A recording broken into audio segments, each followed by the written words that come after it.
फैज़गंज में बरसाती पानी जो निकाल बंद करे गोठन खे हथ सां ॿोड़ाइण जे इल्ज़ाम हेठ बासरन ऐं इंतजामिया ख़िलाफ़ सिविल कोर्ट फैज़गंज जे अदालत में मक़ामी वकील पारां पिटीशन दाख़िल कराई वई। अदालत धुरियन खे नोटिस जारी करे 20 तारीख़ ते पेश थियण जो हुक्म ॾिनो आहे। सिविल जज फैज़गंज जी अदालत में वकील ज़ैनुल आबिदीन राजपर पारां पिटीशन दाख़िल कराई वई आहे। पिटीशन में इलाइक़े जे बासर ज़मींदारनि खे धुर ॼाणायो वियो आहे।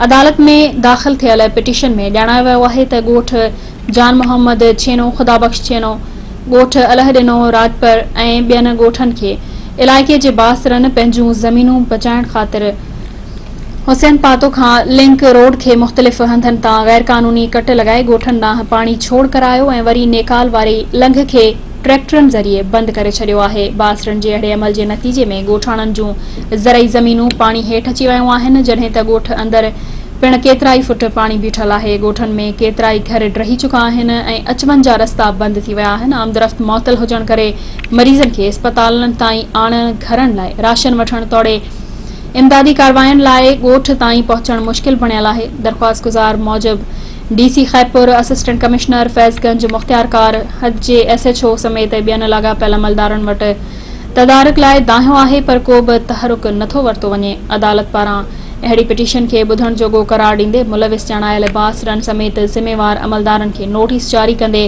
खेनि 20 तारीख़ ताईं पेश थियण जो हुक्म ॾिनो वियो आहे।